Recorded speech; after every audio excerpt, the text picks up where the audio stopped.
Bonjour et merci de nous retrouver pour La Foi prise au mot, votre rendez-vous de formation chrétienne. Depuis quelque temps, La Foi prise au mot cherche à faire le point avec vous sur les arts sacrés avec cette question lancinante. Faut-il croire ceux qui vous disent qu'il n'y a plus d'artistes pour s'intéresser au christianisme? Récemment, nous avons parlé d'architecture religieuse et cette semaine, je vous propose de parler de musique sacrée. Il semble bien loin le temps de Bach ou même de César Franck où les musiciens composaient essentiellement de la musique pour les cultes. Sait-on encore ce que c'est que la musique sacrée? Est-elle réductible à la musique liturgique ou existe-t-il encore des artistes intéressés par la spiritualité? Pour répondre à ces questions passionnantes, et puis en plus c'est bientôt la Sainte-Cécile, donc c'est tout à fait de saison. Deux invités, François-Paul Gard, bonjour. Bonjour. Vous êtes musicologue, vous êtes organiste, vous êtes chef de chœur, vous êtes compositeur, et on reconnaît à votre voix que vous travaillez sur KTO, puisque c'est vous qui êtes le consultant pour la musique sur KTO, donc c'est vous qui faites les petites présentations. Exactement. Exactement. Père Olivier de Cagny, bonjour. Bonjour. Alors je suis très content de vous recevoir, vous êtes le curé de Saint-Louis-en-l'Île, mais pas seulement, c'est à Paris, pardon. C'est sur l'île, la magnifique île de Saint-Louis, justement. Vous êtes responsable également de la pastorale liturgique et sacramentelle du diocèse de Paris, et vous enseignez au Collège des Bernardins, vous enseignez la liturgie. Alors voilà, j'ai commencé par cette émission par une sorte de question un peu provocatrice. Ce que je vais vous proposer de faire pour commencer, peut-être un peu de définir, enfin après on va entendre de la musique, mais qu'est-ce que c'est que musique sacrée? Est-ce qu'il y a une différence entre musique sacrée et musique liturgique? Puisque vous êtes prof de liturgie, vous allez pouvoir y répondre. Et qu'est-ce que c'est que la musique sacrée? À mon avis, c'est une question qui fait débat depuis longtemps et qui fera encore longtemps débat, parce que la base, c'est la musique liturgique. Il me semble que c'est ça le point de départ. Il y a une musique qui est faite pour le culte, pour la prière, dans le temps de la prière et dans le lieu de la prière. Mais c'est vrai que cette base, ce fondement, a donné naissance à des musiques extraordinaires tout au long de l'histoire de la musique, parce qu'elle a inspiré des compositeurs, et c'est tout à fait normal. Et donc en retour, nous recevons de la musique sacrée, mais qui à mon avis est partie de la musique liturgique, est passée par le génie des compositeurs, et nous est revenue sous forme d'une musique plutôt de concert ou d'écoute, à écouter, et qui élève l'âme, qui conduit à Dieu, qui fait penser au sacré, mais la définition, les limites sont très difficiles à trouver. Est-ce que Bach, qu'on va entendre dans pas longtemps, est-ce que Bach composait de la musique pour les concerts, ou est-ce qu'il l'a composé vraiment pour le culte? Alors c'est très intéressant, Jean-Sébastien Bach, parce que en fait il composait de la musique pour le culte. D'accord ? Bon, maintenant, il devait, de par sa charge, composer une cantate par semaine. C'est-à-dire que le lundi, il commençait à composer sa cantate, le mardi, c'était terminé, et il mettait ses 22 enfants à contribution pour recopier les partitions. On mettait ensuite en répétition la cantate vers la fin de la semaine, et on la jouait le dimanche. Et le lundi, on recommençait. Et cette cantate, en fait, elle mélange un peu les deux pôles dont parlait tout à l'heure le père de Cagny. C'est-à-dire qu'il y a de la musique qui est strictement liturgique, que moi je définirais peut-être comme une musique utile, c'est-à-dire celle qui doit être chantée par l'Assemblée, hein, et qui est soutenue par les textes de la liturgie. C'est par exemple chez Jean-Sébastien Bach le rôle du choral, c'est que l'Assemblée chante avec les musiciens à la fin de la cantate, et puis par ailleurs une musique sur les thèmes du jour, et qui, elle, est une musique qui est à écouter, c'est-à-dire une musique qui doit élever, et souvent on dit que Jean-Sébastien Bach, en fait, c'est un sermon qu'il fait en musique. C'est le cas dans cette cantate. Alors qu'on va entendre, même regarder. Même regarder, puisque c'est une vidéo. Voilà. Alors faites-nous le monsieur de la télé. Comment est-ce que vous annonceriez ça? Alors c'est la cantate BWV 120, Gott man lobet dich in der Stille, c'est-à-dire Dieu, on te loue dans le calme, dans le silence. Voilà. C'est le deuxième chœur que j'ai choisi de vous faire entendre, qui a d'ailleurs été la source de l'être expecto resurrectionem de la messe en si. On écoute.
Voilà, et donc il faut dire que ça vient directement du Japon, puisque c'est le Absolument. Bach Collegium Japan, Ouais. sous la direction de Masaki Suzuki. Oui, extraordinaire ensemble. Très très beau. Alors, je continue sur ma définition. On a parlé de musique, mais le titre d'émission, c'est les créations musicales. Et c'est une question qui est quand même très importante dans l'Église. C'est la question de la création. Parce qu'on a l'impression qu'autrefois, on créait peu. Alors, est-ce que c'est vrai, est-ce que c'est pas vrai? Et est-ce qu'il est nécessaire de créer, je veux dire, une bonne liturgie qui marche? Pourquoi est-ce qu'il faut changer? Mais, par exemple, le chant grégorien. Il y a eu des créations absolument extraordinaires, de modes musicaux, de façon d'articuler le texte sur la musique, de façon de provoquer une réflexion, une méditation sur 3 syllabes. Il y a eu des créations extraordinaires. Donc, je prends exprès l'exemple du chant grégorien, parce qu'on pourrait se dire que c'est figé dans une espèce de modèle absolu qui n'a pas bougé pendant des siècles. Mais en fait, le chant grégorien lui-même, d'ailleurs, a donné naissance, là aussi, à des inspirations de nouveautés, à partir de ce genre de... Il reste un modèle. Et alors, théologiquement, pourquoi est-ce que, enfin, théologiquement ou pastoralement, pourquoi est-ce qu'on a besoin de changer? À la limite, pourquoi est-ce qu'il n'y a pas, de même que les paroles du canon sont fixées, pourquoi est-ce qu'il n'y aurait pas une musique fixée, puis voilà? Eh bien, parce que il y a 2 choses, à mon avis. Il y a l'incarnation et l'inculturation. L'incarnation, c'est-à-dire que le Christ a choisi de se rendre présent dans un monde donné, et il en a employé le langage, et il en a employé les modes de vie. Voilà, l'incarnation, c'est le début de notre foi, c'est ce à quoi nous répondons dans la foi. Et donc, ensuite, l'inculturation, c'est le prolongement de l'incarnation, en fait. Ouais. Et il me semble que, de même que l'homélie, on ne répète pas une homélie tous les dimanches, même si c'est le même texte qu'il y a 3 ans, oui. On ne va pas répéter la même homélie qu'il y a 3 ans, oui. Parce que les circonstances ont changé, parce que l'émotion que produit un texte, l'émotion et la réflexion, je ne parle pas au niveau simplement de la superficialité des sentiments, mais des sentiments profonds. L'Évangile nous provoque, l'Évangile appelle en nous, réveille en nous des sentiments très profonds. La musique fait la même chose. Et donc la musique dans la liturgie ou la musique sacrée, à mon avis, elle fait aussi ce travail de provoquer entre le message de l'Évangile et le message de la foi tout simplement, et notre vie concrète, une résonance. Oui.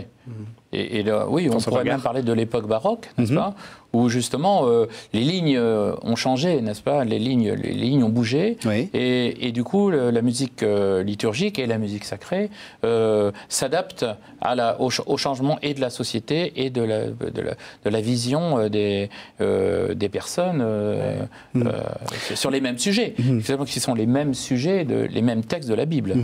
Vous êtes compositeur, j'ai dit. Oui. J'imagine que vous connaissez ça, vous avez dû composer de la musique religieuse. Je compose beaucoup de musique religieuse, effectivement. Alors, justement, est-ce qu'on est dans une... Enfin, parce que vous êtes en situation quand même très importante. Et vous allez imposer comme vous dites, les émotions à toute une assemblée. Est-ce qu'on en est conscient? Et est-ce que ce n'est pas quelque chose de très... qui vous dépasse, en fait? Oui, alors, c'est-à-dire que le geste de la création est complexe. Hein, c'est-à-dire que je crois qu'il faut quelquefois aussi se laisser porter par un texte ou par une idée, sans forcément avoir la volonté de l'analyser dans le moindre détail. Oui. Moi, je suis absolument persuadé que toutes les analyses que l'on fait, je ne sais pas, moi, justement, des cantates de Bach, des requiem de Fauré, etc., les compositeurs n'avaient pas pensé le millième de ce qu'on va faire ressortir de toutes ces explications, tous ces détails sur les mots, etc. Non, c'est venu assez spontanément, uniquement de la lecture et de la réflexion. Je crois que dans le geste du créateur, il y a un abandon aussi surtout si on fait peut-être de la musique sacrée, peut-être, non, se laisser porter par le texte. Par le texte, oui. Ouais. On va entendre un deuxième extrait. Est-ce que vous pensez que là aussi, c'est comme ça que ça fonctionne? Parce qu'en plus, c'est intéressant, oui. je vais l'annoncer, hein, ça s'appelle En Clara Vox, c'est de Jean-Baptiste Robin, et c'est une hymne ambrosienne du 5e siècle, donc quelque chose de très ancien. Alors le texte, oui, il s'agit du texte. Hein, oui, la musique est contemporaine, la musique on va l'entendre. Étant contemporaine, voilà. Alors je crois qu'effectivement, Jean-Baptiste Robin, qui en fait, il est organiste, hein, c'est aussi un compositeur qui a l'habitude de composer de de la musique sacrée, qui, on va dire que, entre guillemets, qu'il est du sérail, hein, d'accord, hein. Mais je crois que là aussi, il s'est laissé un petit peu voilà, mener par ce texte, et de ce texte a surgi cette musique. Tout à l'heure, le père de Cagny nous parlait du chant grégorien, et c'est l'exemple le plus typique peut-être, non, de la musique qui surgit du texte, et finalement on ne sait pas d'où elle vient.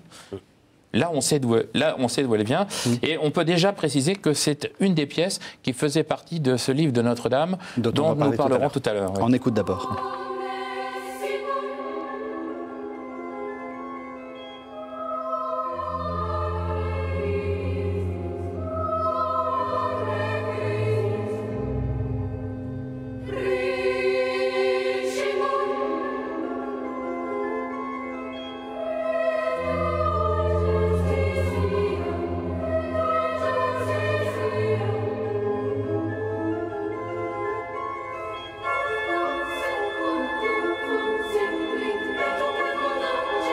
Ce qui est intéressant dans cette pièce, c'est la manière dont il a traité l'orgue aussi. Son cahier des charges étant assez contraignant, parce qu'il ne peut écrire qu'à 2 voix. Et l'orgue ajoute justement toute la coloration subtile dont il a besoin justement dans ce morceau. Alors c'est intéressant parce que c'est vraiment de la musique plus que contemporaine, sur quelque chose d'assez ancien. Saint-Ambroise, évêque de Milan au IVe siècle, et l'inventeur, ou un des inventeurs, un des créateurs, lui-même comme évêque, de l'hymnologie, enfin de la composition d'hymnes en Occident. On a aussi Saint-Hilaire, etc. Mais Saint-Ambroise, d'ailleurs, c'est en entendant ces chants que Saint-Augustin s'est converti. Et Saint-Ambroise, l'événement d'origine est intéressant parce qu'il était opposé assez violemment à l'impératrice et à une partie de la population qui était dans l'hérésie, qui refusait de reconnaître la divinité du Christ, les Ariens. Et en fait, le peuple qui voulait rester fidèle à Ambroise et à la foi catholique s'est réfugié dans la cathédrale. Et qu'est-ce qu'ils ont fait pour tenir dans le courage et dans la patience? Ils ont chanté. Une belle histoire. Et on a des témoignages de Saint-Augustin lui-même qui racontent cette histoire et qui dit comment le chant les a aidés à tenir. Et je pense que la création justement musicale à ce moment-là, c'est aussi une création qu'on dirait psychagogique, c'est-à-dire qui conduit à une conduite de la psyché, de l'âme, à une tenue, à une posture de l'âme et de l'esprit qui est dans la foi, en fait. Et ça, là, on est dans la création musicale sacrée. Alors, j'aimerais qu'on arrive à la création, alors on l'a déjà entendu, là, c'est de la création très contemporaine, mais à la création contemporaine, est-ce que vous diriez qu'il y a eu une sorte de rupture avec le Concile? Parce qu'on a l'impression qu'avant, il y avait une sorte de belle musique, peut-être un peu trop ornée, peut-être un peu trop difficile à chanter, et ensuite, bon, on a l'impression qu'on on entend quelquefois qu'on a déchu, qu'on est passé dans des choses beaucoup trop simples, etc. Est-ce que vous diriez qu'il y a une rupture? Je ne suis pas sûr. Il y a eu des ruptures, mais qui s'entrecroisent. Parce qu'il y a aussi, au début du XXe siècle, des chants liturgiques ou des chants chrétiens très plats, très... Oui, je suis chrétien, voici ma gloire. Ce genre de trucs qui, musicalement, ne sont pas toujours excellents. Voilà. Alors, il y a des choses populaires qui sont très belles. Donc, le croisement est difficile à faire entre les évolutions de la demande de l'Église après le Concile Vatican II et la création musicale. Ce qui est certain, c'est que le Concile Vatican II a insisté sur le fait que, 1, la musique est au service de la liturgie, et 2, et au service du texte sacré, et 2, que la participation active des fidèles doit être possible. Oui, voilà. Et par ailleurs, elle a insisté de nouveau sur le chant grégorien comme étant un des chants privilégiés et pour la participation des fidèles et pour l'élévation de... Concrètement, là, est-ce qu'on peut chanter ça quand on n'est pas un chanteur professionnel? Oui, alors là, je crois que c'est la distinction qu'on faisait tout à l'heure entre musique liturgique et musique sacrée. Là, on est dans une musique à écouter, c'est-à-dire une musique qui est faite pour nous porter à la prière sur un texte, n'est-ce pas, mais qui n'est pas de l'ordre de la participation des fidèles. Ça, c'est sûr que non. Mais on peut entendre ce genre de musique à l'intérieur de la liturgie quand même. Oui. parce que, d'abord, il y a des moments liturgiques qui s'y prêtent, l'offertoire, des grandes processions, l'imposition des mains de nombreux prêtres, ou je ne sais pas, enfin, il y a des processions d'entrée, d'offrande, de communion qui se prêtent à l'écoute de ce genre de chant. Et moi, je trouve que, et là, c'est un débat difficile, je ne sais pas quelle est la part de subjectivité et d'objectivité dans la cohérence avec la liturgie. Mais nous sentons, je pense, qu'il y a certains airs contemporains, certaines musiques contemporaines qui conviennent, qui sont cohérentes avec l'action liturgique, d'autres moins. Alors il y a une part de subjectivité certainement là-dedans. Mais... Et alors, en essayant de chercher, c'est quoi? Enfin, est-ce qu'il faut forcément que ça soit de la musique Il y a peut-être aussi il faut peut-être aussi que la musique ne soit pas trop déconnectée de la culture et de l'habitude peut-être de l'oreille quand même des fidèles. Vous prêchez contre votre paroisse parce que j'allais dire ce que vous allez nous faire entendre là, par exemple Jean-Louis Florence. Oui. C'est quand même de la musique un peu difficile. C'est très beau. Enfin, je ne suis pas en train de faire mon béotien en vous disant qu'est-ce que c'est que ces accords dissonants. Mais... Non, mais Jean-Louis Florence, c'est un compositeur. Enfin, pour moi, c'est un des plus grands compositeurs du XXe siècle. On est d'accord. Hein, qu'on a perdu malheureusement beaucoup trop tôt en 2004. Jeune, mais c'est un compositeur qui contrairement à ce qu'on pourrait croire, est quand même très abordable. Il a des thèmes qui sont des thèmes... il cherche à avoir des thèmes très élargis. En particulier, vous savez, il était au Conservatoire de Paris, il étouffait, et il a... Oui, parce que tout ce qu'on voulait lui inculquer, il avait l'impression que ça lui liait les mains et qu'il il perdait sa liberté.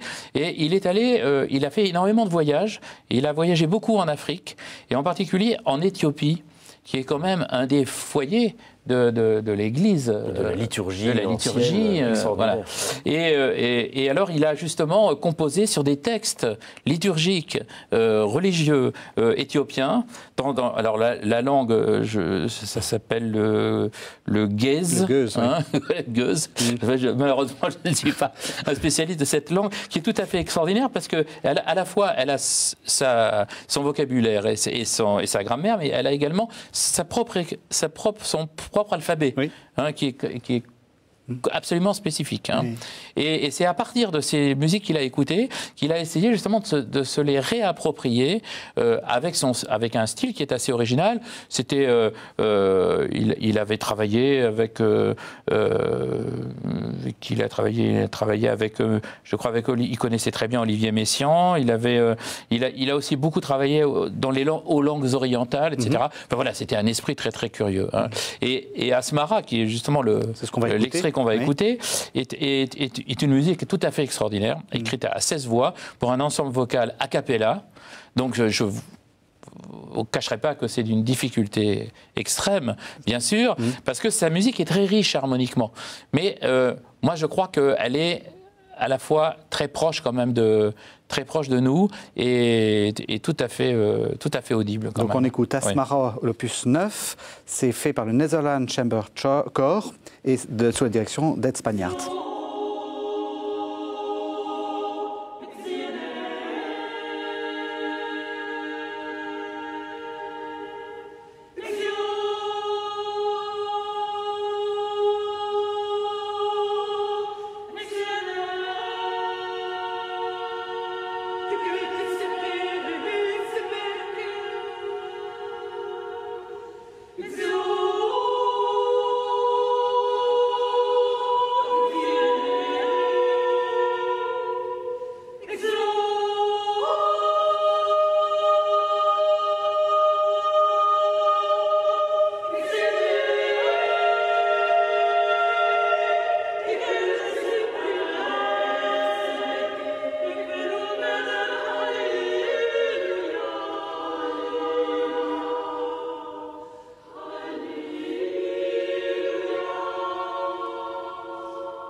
C'est quand même extraordinaire, non? C'est extrêmement beau. Non, c'est tout à fait extraordinaire. Cette grande montée, n'est-ce pas, qui nous mène jusqu'à cet Alléluia qui émerge à la fin de cet extrait. En écoutant ça, je me dis plusieurs choses, mais la première, c'est un bon critère de savoir si c'est de la musique sacrée, c'est de savoir si juste après avoir écouté ça, je peux, par exemple, regarder un beau paysage et penser au Créateur, ou je peux lire un passage de la Passion du Christ ou un psaume et être aidé dans cette lecture. Et je sais que cette musique peut m'y aider. C'est-à-dire qu'elle porte quelque chose qui est cohérent avec le langage de Dieu, avec le langage entre Dieu et les hommes, qui est dans le Christ. Et je suis très touché par cette phrase de saint Augustin qui, parlant des psaumes, disant quand on chante les psaumes, il faut entendre la voix du Christ en nous et notre voix dans celle du Christ.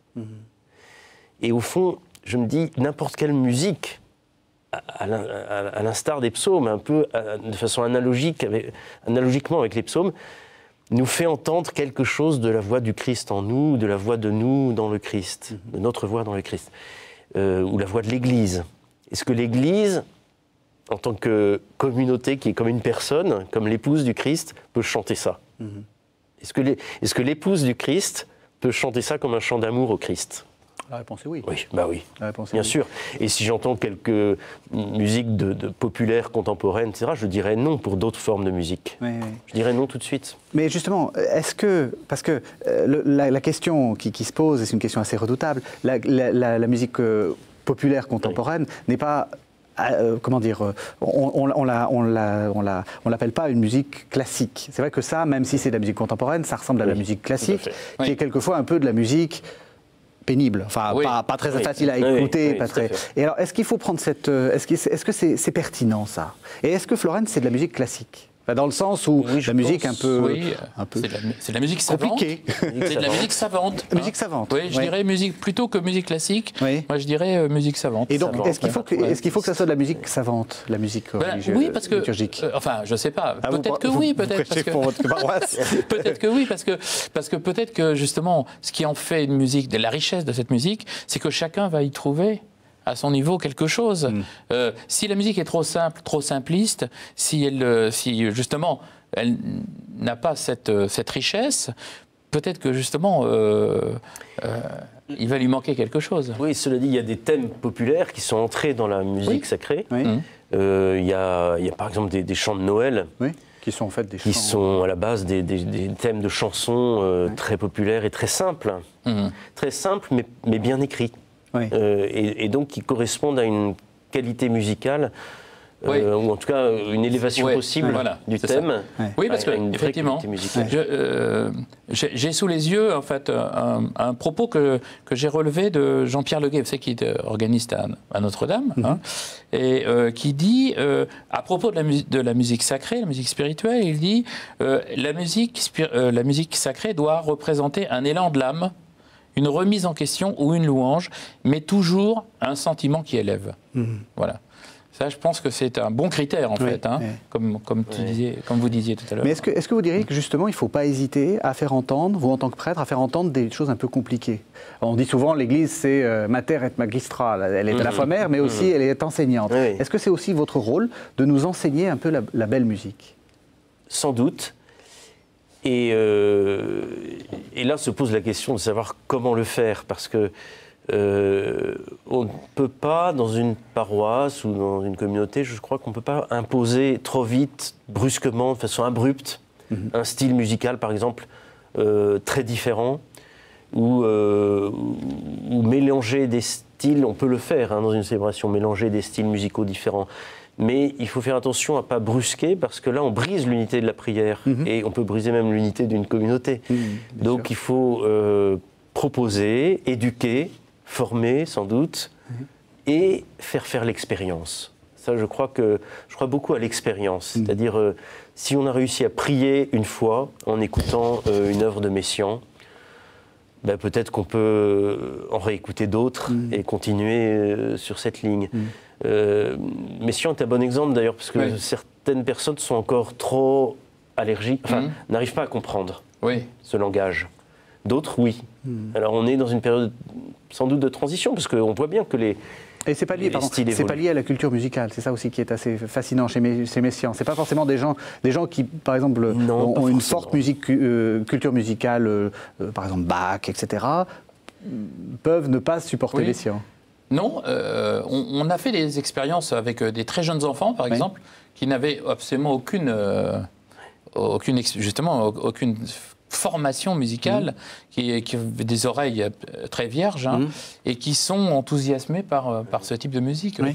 Mais c'est ça, ce que je veux dire, c'est que quelquefois, il ne faut pas être trop savant. Non, mais d'ailleurs, c'est vrai que c'est un peu... Bon, nous, entre guillemets, les musiciens, on a du mal quelquefois à écouter une musique avec des oreilles vierges, en fait. On a toujours tendance à l'écouter en l'analysant, n'est-ce pas ? Alors qu'en fait, il faut se faire un gros effort pour essayer de se laisser envahir par la musique sans a priori culturel, en fait. Je vous rassure, c'est le cas aussi des gens qui, comme moi, lisent des textes toute la journée. J'ai du mal à lire des romans policiers sans me dire « Ah, telle intrigue, là, il est en train de nous mener ça. » C'est normal, on est des machines à interpréter. Oui. Alors, pour revenir sur cette question de l'éducation, l'Église a longtemps fait des commandes. Alors, il faudrait peut-être expliquer un peu cette question de la commande, et on va se poser la question, est-ce qu'il y a encore des commandes? Alors ça, c'est vrai que c'est un peu... c'est un point central peut-être dans notre sujet, voilà. Car les compositeurs doivent vivre, n'est-ce pas? Il faut bien faire bouillir la marmite. Oui. Donc effectivement, il y a la notion de commande est très importante. Alors, on verra peut-être un peu plus tard comment ça se passe aujourd'hui, mais en tout cas, pour tout ce qui est de la musique, on va dire avant le 19e siècle, d'accord? Je vais donner peut-être comme limite en fait la première moitié du 19e siècle, peut-être l'époque ce qu'on appelle le second Beethoven, où les choses ont commencé à évoluer de manière significative. Mais jusque-là, la musique, le compositeur, en fait, n'a pas n'est pas un individu particulier. Il se cache d'ailleurs même assez souvent derrière sa musique. C'est la musique qui est importante. Et en fait, la musique est écrite sur commande, c'est-à-dire que le compositeur est au service soit d'un évêque, d'un archevêque, d'un prince, d'un roi, d'un seigneur, une chapelle, voilà. Et là, soit il est à charge il doit, dans sa charge, écrire régulièrement de la musique. C'est le cas de Jean-Sébastien Bach, qui était maître de chapelle. Pour les deux, pour la ville de Leipzig, où il y avait deux églises, voilà. Et il devait écrire. C'était dans son contrat, voilà. Et puis point barre. Je veux dire, tout ce qui compte, c'est la musique qu'il écrit. Et puis, alors effectivement, on peut parler de Monteverdi, Claudio Monteverdi, qui est un bon exemple parce que justement, il a quelquefois écrit de la musique sans qu'elle soit commandée, mais c'était dans l'unique but de se faire embaucher par C'était de la pub. Oui, il a essayé de se faire embaucher à Rome, n'est-ce pas? Il voulait être maître de chapelle, la chapelle Sixtine, etc. Mais non. D'ailleurs, donc il a écrit des œuvres pour ça, et on lui a dit non, monsieur. Allez. Et par contre, il a écrit de la musique pour être embauché à San Marco à Venise, et là il a été embauché, et c'est là qu'il a écrit ces fameuses Vêpres de la Vierge. Donc on les écoute et en plus on va les voir, c'est les Vêpres de la Vierge, c'est l'ensemble La Fenice, direction Jean Tubéry.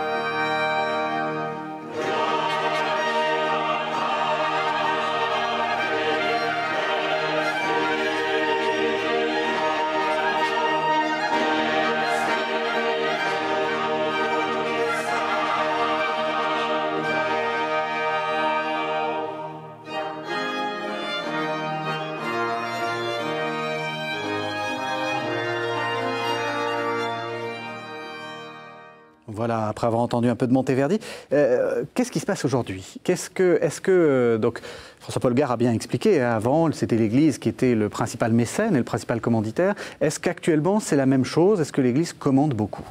On parle de l'Église en France. On va parler de l'Église en France, oui, voilà. Moi, de ce que je sais, je peux dire que l'Église, d'abord, n'a pas forcément les moyens de faire vivre des compositeurs. mais l'Église passe parfois des commandes pour un événement particulier, par exemple des JMJ, un grand rassemblement diocésain, un grand rassemblement scout. Donc il y a eu des commandes de chants liturgiques, un peu moins de musique instrumentale, mais des chants liturgiques, il y en a régulièrement des commandes. Pour la mission de l'Avent 2014 à Paris, des choses comme ça. On commande un chant ou l'autre, et il est mis en œuvre, et en réalité c'est sa mise en œuvre qui compte. Dès le départ, le cahier des charges, c'est est-ce qu'il va convenir à la simplicité de la liturgie telle qu'elle est voulue par le Concile Vatican II aussi. Hein. Est-ce qu'elle va convenir à cette liturgie plutôt sobre, plutôt dépouillée? C'est d'ailleurs toujours un défi, à mon avis. Notre liturgie occidentale, romaine, actuelle, elle est très sobre, en fait. Très. Par rapport aux liturgies orientales ou par rapport à la liturgie romaine catholique à l'époque baroque, par exemple. Donc notre liturgie actuelle, elle présente un véritable défi pour la mise en œuvre des arts en général, mais de l'art musical en particulier, parce que le chant ou la musique doit se mettre au service d'un rite qui est très simple, en fait.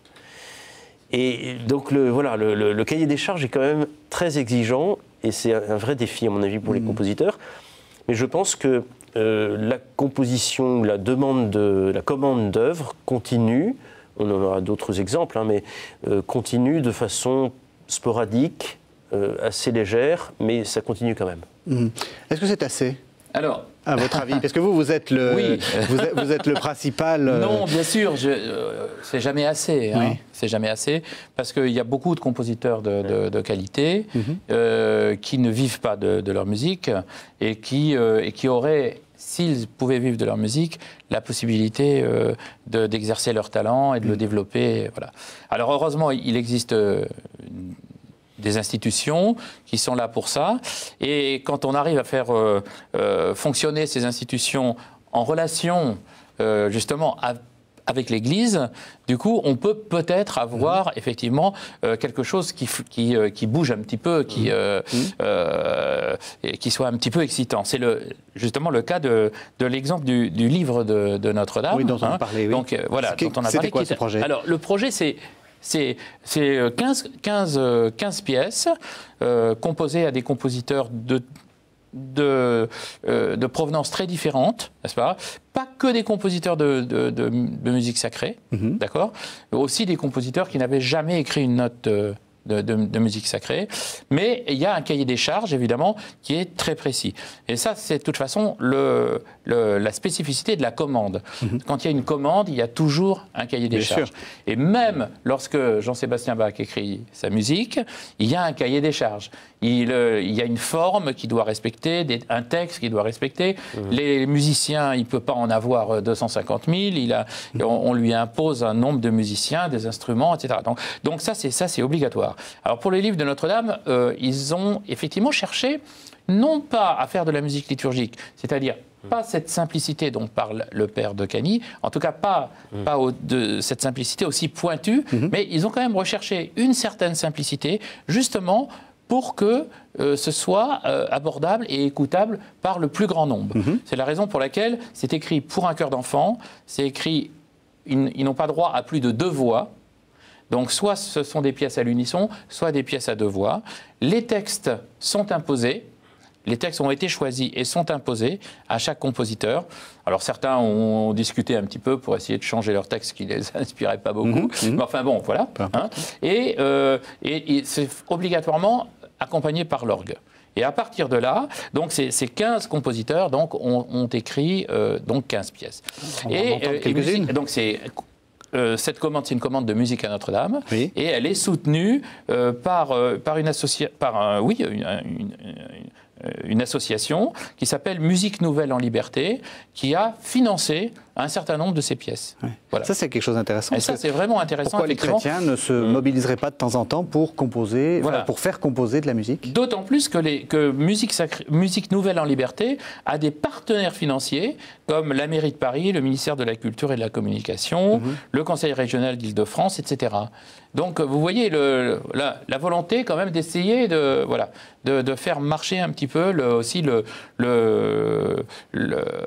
enfin, le sel de la, de la composition qu'il a évidemment un petit peu financier. On va en entendre trois extraits et on va terminer l'émission là-dessus. On va peut-être commencer par le premier, un Sanctus. Oui, alors qui est écrit par Thierry Esquèche, qui est organiste à Saint-Étienne-du-Mont et qui est honnêtement, moi je considère comme un des plus grands compositeurs français et vivants aujourd'hui. Hein.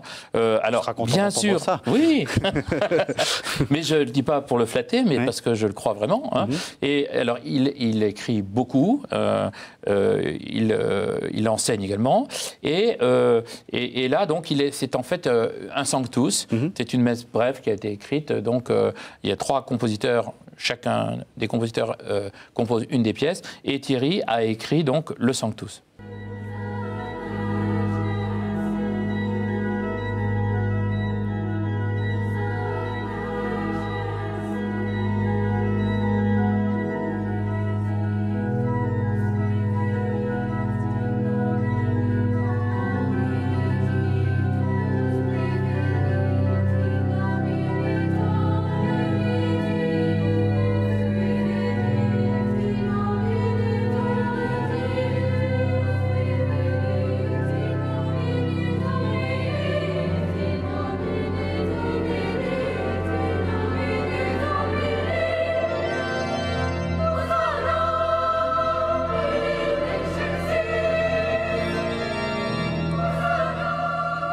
Donc c'est une pièce vraiment très riche, l'harmonie est très chatoyante, très variée, avec beaucoup d'expressivité et évidemment le respect du texte, puisque le Benedictus qui venit in nomine Domini nous amène directement sur l'Hosanna jubilatoire qui termine cet extrait.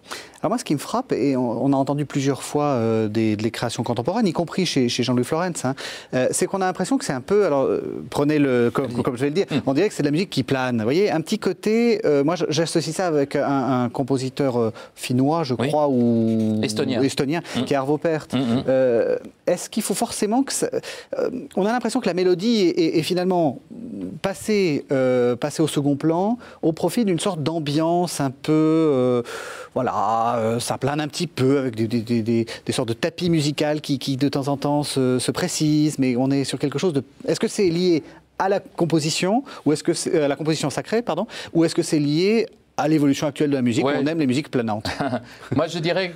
Enfin, personnellement, je dirais que c'est plutôt lié à l'évolution actuelle de la musique d'aujourd'hui, qui effectivement est assez orientée vers ce genre de style, avec une musique qui est assez répétitive, n'est-ce pas, qui moins mélodique, enfin où la ligne mélodique n'est pas forcément très affirmée. Oui, c'est pas forcément la première préoccupation du compositeur.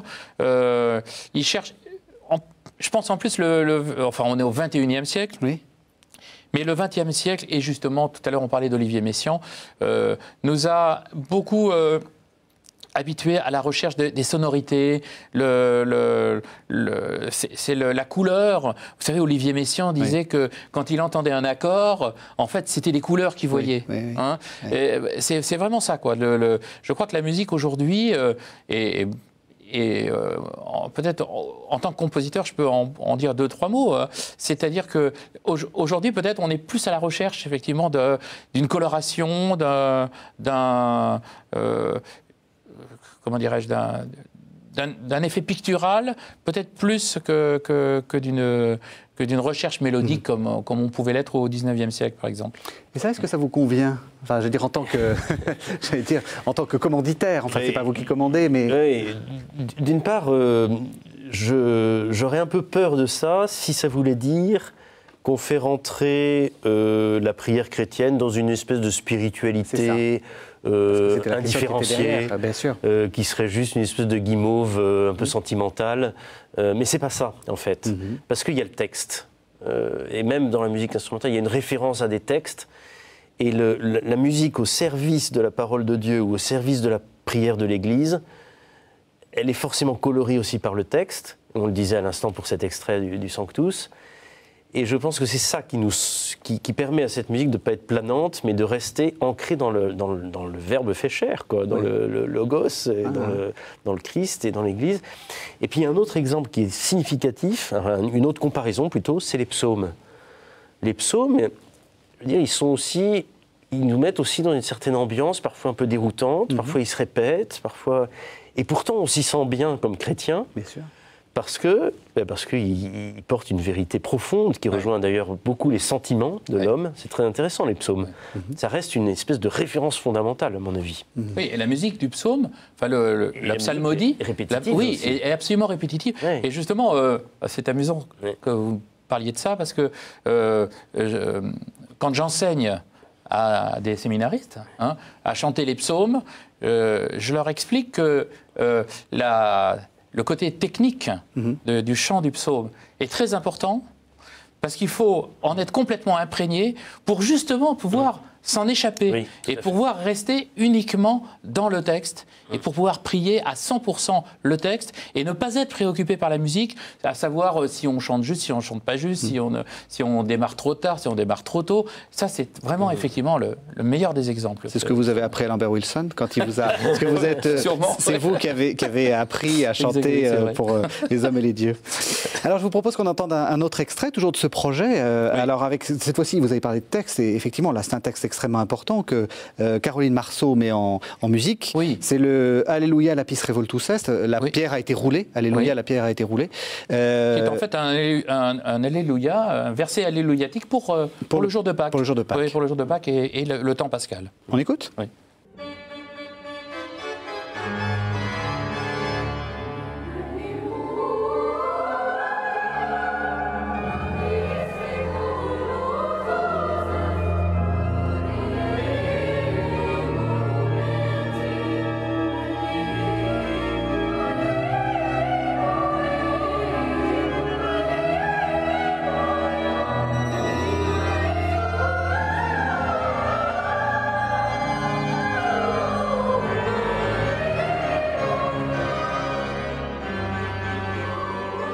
Alors évidemment, ici, elle est guidée par justement ce côté jubilatoire de l'Alléluia. Oui. Et il y a un grand travail sur le rythme, sur l'expression sur l'écriture de l'orgue aussi, qui est extrêmement percussif et qui, tout à l'heure, le père de Cagny nous parlait de le texte qui sous-tend. Là, évidemment, on est en plein dans une musique qui ne peut vraiment exister que par son texte. Et on imagine facilement dans cette musique la pierre qui roule, le tremblement de terre, l'ange qui annonce la résurrection. Je trouve que cette musique est parlante. Ce qui ne veut pas dire qu'elle est tout de suite facile à entendre par tout le monde dans le cadre liturgique. Mais je pense, et alors là je ne suis pas expert en la matière, mais il me semble qu'il faut accepter dans l'évolution de l'art au service de l'Église, ou de l'Église au service de l'art d'ailleurs, il faut accepter parfois des petits décalages. Il faut accepter peut-être que pendant un temps, une musique soit juste expérimentée par ceux qui savent la produire, par ceux qui savent la composer et la chanter et l'exécuter, et que peu à peu, je ne sais pas s'il faudrait parler comme ça, mais peu à peu, ce modèle musical, ce type d'entrée dans la prière par la musique, fait son chemin. Et fait des petits, quoi. Ce que vous dites est extrêmement intéressant. Parce que des évolutions dans le chant liturgique populaire. Ça rejoint aussi une sorte de divorce qu'il faut bien constater depuis le début du XXe siècle entre les artistes et la base, si on peut dire. Parce que je pense que Bach on ne le trouvait pas aussi compliqué que, par exemple, on peut trouver compliqué cette musique-là. Oui, et je pense aussi que peut-être les gens étaient plus... peut-être avaient baigné plus dans une ambiance musicale qu'on y baigne aujourd'hui. Alors, dernier extrait que je vous propose qu'on entende, c'est toujours dans cette projet de livre de Notre-Dame. Alors, c'est des images KTO. On va entendre une musique de Benoît Menu sur Un grand vent s'est levé, un motet pour la Pentecôte. Et il se trouve que c'est la messe de Pentecôte de Notre-Dame de Paris qu'on a pu voir pour la Pentecôte, justement. On regarde ces images.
Alors François Polgar, il faut que vous nous expliquiez un peu comment c'est fait. Oui. On a reconnu une petite scie qu'on connaît bien, qui est le Veni Creator Spiritus, oui. et on sent qu'après, hop, c'est parti oui, ailleurs. Exactement. Oui. C'est-à-dire que ici, il essaye de nous envoyer un signal. Hein. Oui. C'est de nous faire entendre donc le Veni Creator, donc il sait que tout le monde connaît, n'est-ce pas, et qui justement est coloré Pentecôte. N'est-ce pas? Tout de suite, on va penser à l'esprit, n'est-ce pas? Et donc, très habilement, il fait un petit peu attendre, d'ailleurs, je ne sais pas si vous avez remarqué, oui, il y a comme une suspension, et puis on entend le thème du Veni Creator qui est chanté, oui. Et puis après, il y a une conclusion qui est comme un écho, n'est-ce pas? Comme une méditation qui vient enrichir un petit peu mais sans qu'il y ait de rupture avec le thème qu'on vient d'entendre. C'est extrêmement bien fait. Oui, c'est très beau. C'est très beau. C'est intéressant parce que c'est un peu, je veux dire, ce que peut-être voudrait apporter l'Église, c'est-à-dire une sorte de patrimoine, une sorte de donnant-donnant, si je puis dire, avec des compositeurs, de travail mutuel. On a une tradition, on a des textes, et puis à vous de nous aider à les faire vivre. Certainement, et à mon avis, il y a un service mutuel à se rendre, parce que la beauté de la liturgie est évangélisatrice aussi. Donc l'Église sait que la beauté et la beauté de la musique est un atout, et plus qu'un atout, est un chemin d'évangélisation. Et de l'autre côté, les compositeurs... On a parlé de création musicale, d'ailleurs c'est intéressant d'employer ce mot de création, oui. Où on rejoint finalement l'œuvre du créateur aussi. Absolument. Il y a une forme de participation à la beauté du monde, et en même temps une invitation à entrer dans le langage de la foi. Alors je crois qu'on peut s'aider mutuellement à ce que le langage de la musique et le langage de la foi se compénètrent et s'harmonisent, s'épousent l'un l'autre. Et on n'a pas fini ce travail. On n'a pas fini, mais non. À mon avis, c'est passionnant de s'engager sur des chemins comme ça. Il y a un peu encore, enfin, à mon avis, il y a un peu trop encore une incompréhension du monde de la musique, justement de cette nécessité. Et trop de compositeurs sont encore réticents, justement, à se livrer à cet exercice et à cette réflection pour l'Église. Il y a un récit ancien que cite le cardinal Ratzinger à un moment dans un livre. Il dit que le poisson est muet, la bête, le mammifère rugit ou fait des bruits, mais l'oiseau chante, parce qu'il est près du ciel. Le chant appartient à Dieu, quoi. Et ben c'est là-dessus qu'on va terminer sur ces belles réflexions. Alors quelques livres et quelques CD. Enfin, vous nous avez donné beaucoup de suggestions là déjà. Hein, Florence, c'est un des grands. On est d'accord. C'est un des grands. Et cette pièce Asmara, et puis magnifique. Un Requiem à la Vierge aussi qui est un chef-d'œuvre. Alors sinon on peut retrouver le CD. Enfin, on va pouvoir retrouver le CD du concert de Notre-Dame de Paris, le livre de Notre-Dame dont vous avez parlé, par la maîtrise de Notre-Dame de Paris, qui sortira au premier trimestre de 2015. Voilà. Sinon, Olivier de Cagny, vous avez fait paraître il y a 1 an ou 2 les prières eucharistiques chez Parole et Silence. Alors François, vous êtes aussi chef de chœur. Alors il ne reste que 20 secondes, mais je vais quand même le dire. Vous êtes le 9 décembre à Saint-Roch et à Paris, et donc les billetteries sont ouvertes. Oui. Voilà. Et puis 2 CD de votre chœur, les Petits Chanteurs de Sainte-Croix, les plus belles chansons pour enfants qui sont c'est les chansons populaires chez Sony. Chez Sony. Et puis nous chanterons pour toi. Des chants d'église traditionnels chez Sony. Merci vraiment à tous les deux. Merci de nous avoir suivis. Vous pouvez retrouver cette émission sur www.ktotv.com. Merci encore et à la semaine prochaine.